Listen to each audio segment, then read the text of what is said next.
స్థానిక సంస్థల ఎన్నికల నిర్వహణకు తెలంగాణ కేబినెట్ నిర్ణయం తీసుకుంది. మొదట పంచాయతీ ఎన్నికలకు వెళ్లనుంది. డిసెంబర్ నెలలోనే పంచాయతీ ఎన్నికలను పూర్తి చేసేందుకు కసరత్తు మొదలు పెడుతోంది. బీసీ రిజర్వేషన్లపై కోర్టు తీర్పులు కొలిక్కి వచ్చాకే ఎంపీటీసీ, జెడ్పీటీసీ ఎన్నికలపై తదుపరి నిర్ణయం తీసుకుంది. గ్రామాల్లో పాలన వ్యవస్థ పూర్తిగా నిర్వీర్యమవుతున్న నేపథ్యంలో వీలైనంత త్వరలో పంచాయతీ ఎన్నికలు జరపాలనుకుంటోంది.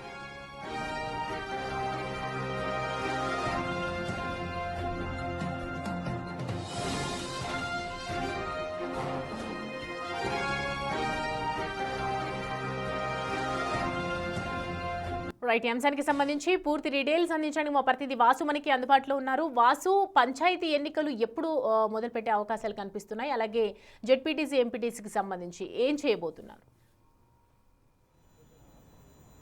తెలంగాణలో స్థానిక సంస్థల ఎన్నికల నిర్వహణకు దాదాపుగా రంగం సిద్ధమైంది. నిన్న జరిగినటువంటి క్యాబినెట్ భేటీలో మొదటగా గ్రామ పంచాయతీ ఎన్నికలు నిర్వహించాలని కూడా క్యాబినెట్ ఆమోదం తెలిపింది. కాబట్టి ఇప్పటికే కేంద్రం దగ్గర ఇటు కోర్టు కూడా ఉన్నటువంటి రిజర్వేషన్ల అంశం తేలేంత వరకు కూడా ఎంపీటీసీ, జెడ్పీటీసీ ఎన్నికలకు వెళ్లకుండా కేవలం పార్టీలకు సంబంధం లేకుండా, బీఫామ్లకు సంబంధం లేకుండా, పార్టీ గుర్తులకు సంబంధం లేకుండా జరిగేటువంటి సర్పంచ్ ఎన్నికలకు మొదటగా వెళ్లాలని కాంగ్రెస్ ప్రభుత్వం భావిస్తూ ఉన్న నేపథ్యం. కాబట్టి మరికొద్ది రోజుల్లోనే డెడికేషన్ కమిషన్ సంబంధించి ఏదైతే ఆ రిజర్వేషన్లు, గ్రామ సర్పంచులు, వార్డు మెంబర్లకు సంబంధించిన రిజర్వేషన్లు ఎలా ఉండాలి అన్న అంశం పైన ఒక డెడికేషన్ కమిషన్ నుంచి కూడా రిపోర్టు ఈ నెల 24 లోపు కూడా ఇవ్వాలని కూడా నిన్న కేబినెట్ ఆదేశాలు జారీ చేసింది. కాబట్టి త్వరలోనే ఈ నెలలోనే డిసెంబర్లోనే నోటిఫికేషన్ జారీ అయ్యే అవకాశం ఉంది.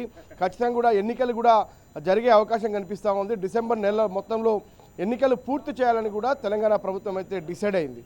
కాబట్టి దీనికి సంబంధించి మొదటగా సర్పంచ్ ఎన్నికలు పూర్తిగా పోతున్నాయి. తర్వాత హైకోర్టుకు సంబంధించి కావచ్చు, సుప్రీంకోర్టుకు సంబంధించి కావచ్చు, కోర్టు కేసులు పెండింగ్లో ఉన్నట్టు. ఎందుకంటే ఇక్కడ బిల్లు చేసి కేంద్రానికి పంపిన నేపథ్యంలో రాష్ట్రపతి ఆమోదం తెలపకుండా పెండింగ్లో ఉంది. కాబట్టి దీని ఆర్డర్ సంబంధించి సుప్రీంకోర్టులో చాలా కీలక ఆర్డర్ త్వరలోనే రాబోతూ ఉంది. ఆ ఆర్డర్లో 3 నెలల్లోనే రాష్ట్రపతి నిర్ణయం తీసుకోవాలి. కాబట్టి ఆ నిర్ణయం వచ్చిన తర్వాత అవసరమైతే కేంద్రం పైన ఒత్తిడి చేసి రిజర్వేషన్లు సాధించిన తర్వాతే కాంగ్రెస్ పార్టీ కట్టుబడినటువంటి బీసీ 42% రిజర్వేషన్లతోటే ఆ నిర్ణయం వెలువడ్డ తర్వాతే తుది నిర్ణయం తీసుకుంటామని కూడా నిన్న క్యాబినెట్ తెలిపింది. ఇక పంచాయతీ ఎన్నికలకు సంబంధించి కూడా ఏదైతే ఆర్థిక సంఘానికి 15వ ఆర్థిక సంఘం కూడా గడువు వచ్చే ఏడాది మార్చి 31 లోపు కూడా ముగిసే అవకాశం ఉంది. కాబట్టి రావాల్సినటువంటి ఫైనాన్స్ నిధులకు సంబంధించినటువంటి దాదాపు 3,000 కోట్ల రూపాయలు వెనక్కి వెళ్లే అవకాశం ఉంది. కాబట్టి మార్చి లోపే సర్పంచ్ ఎన్నికలు నిర్వహించాలంటే ఖచ్చితంగా ప్రభుత్వం అందుకనే ముందుగానే మొదటగా జెడ్పీటీసీ, ఎంపీటీసీ ఎన్నికలు నిర్వహించాలని భావించింది. కానీ ఈ యొక్క కేంద్ర గ్రాంట్లు కూడా వెనక్కి వెళ్లే అవకాశం ఉంది. 3,000 కోట్ల రూపాయలు. పంచాయతీల వ్యవస్థ ఇప్పటికే అస్తవ్యస్తంగా మారింది. నిధుల లేమితో కూడా అభివృద్ధి కుంటుపడింది. కాబట్టి ఇమీడియట్లీ స్థానిక ఎన్నికలు నిర్వహిస్తే కేంద్ర నిధులు కూడా వచ్చే అవకాశం ఉంది. కాబట్టి మొదటగా తెలంగాణ ప్రభుత్వం సర్పంచ్ ఎన్నికలు నిర్వహించాలని నిర్ణయించింది. కాబట్టి దీనికి సంబంధించి ఇప్పటికే ప్రాసెస్ ప్రారంభమైంది. కాబట్టి రేపు 24న జరిగేటువంటి హైకోర్టు విచారణ నేపథ్యంలో కూడా మొదటగా సర్పంచ్ ఎన్నికలకు వెళ్ళబోతా ఉన్నాం.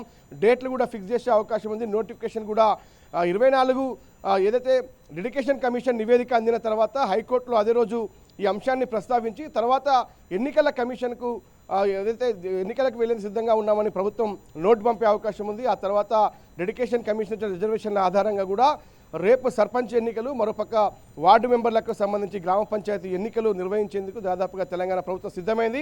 బీసీ రిజర్వేషన్ అంశం తేలిన తర్వాతే ఎంపీటీసీ, జెడ్పీటీసీ ఎన్నికలకు వెళ్తామని క్యాబినెట్ అయితే నిన్న డిసైడ్ చేసింది. మరి చూడాలి హైకోర్టులో, సుప్రీంకోర్టులో ఎలాంటి ఉపశమనం తెలంగాణ ప్రభుత్వానికి రాబోతోంది. నిజంగానే సుప్రీంకోర్టు ఆదేశాలు జారీ చేస్తుందా? ఏదైతే తెలంగాణ శాసనసభ, శాసన మండలి తీసుకున్నటువంటి బిల్లులకు సంబంధించి ఆమోదం తెలపాలి, లేదంటే రిజెక్ట్ చేయాలి అన్న అంశానికి సంబంధించి కూడా 3 నెలల్లో రాష్ట్రపతి నిర్ణయానికి సంబంధించి పెండింగ్లో ఉన్న అంశంపైన సుప్రీంకోర్టు ఎలాంటి తీర్పు ఇవ్వబోతుంది, ఆ తీర్పు ఆధారంగా తదుపరి జెడ్పీటీసీ, ఎంపీటీసీ ఎన్నికలకు వెళ్లాలని తెలంగాణ ప్రభుత్వం భావిస్తోంది. Right Vasu, thanks for the updates. Right, ఈ నెల హైకోర్టులో విచారణ ఉన్నటువంటి నేపథ్యంలో మొదట సర్పంచ్ ఎన్నికల గురించి ప్రస్తావన జరుగుతుంది. ఖచ్చితంగా సర్పంచ్ ఎన్నికలకు సంబంధించి కూడా డేట్ కూడా కన్ఫర్మ్ చేసే అవకాశాలు కనిపిస్తున్నాయి. ఒకవేళ కోర్టులో కనుక బీసీ రిజర్వేషన్లకు సంబంధించి తీర్పు రాకపోతే ఖచ్చితంగా కేంద్రం పైన ఒత్తిడి తీసుకొచ్చైనా సరే ఖచ్చితంగా జెడ్పీటీసీ, ఎంపీటీసీకి సంబంధించి ఎలక్షన్స్ పెట్టే అవకాశాలు ఉన్నాయి బీసీ రిజర్వేషన్కి సంబంధించి.